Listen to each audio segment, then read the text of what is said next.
Paul Wildy, Director of Product Development and Engineering here at Yale Industries. I'm here today to talk to you about our new folding machine, the 1611. The 1611 was designed and created directly from feedback from our customers on previous folding machines that we've had in the market. What we're trying to show you here at Yale is that we work well with our customers. With that being said, I'd like to show you the improvements that were made to the 1611 as it relates to predecessors. Okay, the improvements that were made to the 1611 as it relates to the predecessors is it has a new and improved feed system. This new feed system was a direct result from encounters with our customers where they were having issues with our old feed systems. Some of the other improvements are we now have removable fold tables on this model, where some of our earlier models have fold tables that are hard mounted to the machine. What this does, this allows you easier access to the rollers to de-jam paper and things like that get jammed during the folding process. Also, on this machine, you'll notice that we have a top cover that is now steel as opposed to plastic. One of the things that we're doing here at Yale, the new Yale, is that we are putting more quality into the machines, make them more robust, more user-friendly, to give our customers longer life out of the equipment that they're investing in.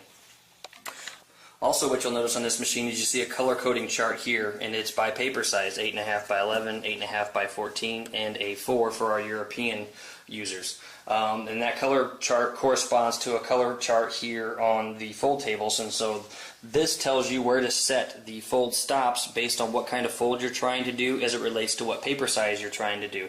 Here you can see the green for the 8.5 by 11, the 8.5 by 14, and of course the A4 paper size. Additional improvements that are on this machine related to predecessors is we now have self-centering paper guides on this machine. You'll notice when you move one, they both move, adjusting the skew of the paper as it relates to paper that may not be completely squarely cut. Once you've unpacked your new Yale 1611, one of the things you'll want to make sure you do is that in the bottom of the packaging you'll find a piece of white wrapped foam that has these two plates in it. These plates are very important to the correct functionality of the machine. This one with the little L bend here is for your exit conveyor to help your paper stack as it comes out after being folded. And then this one here is very critical as it goes in these slots on your feed table, and it's necessary to give it the correct counterbalance that it needs to engage the feed system appropriately. So you want to make sure that those two things are on the machine before you start to operate it.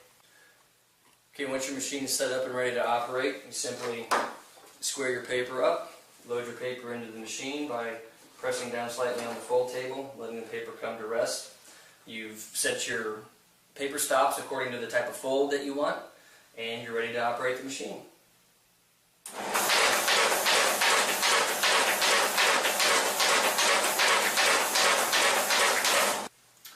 If you have further questions or would like to purchase one of the Yale new 1611 folding machines, please contact our customer service department at the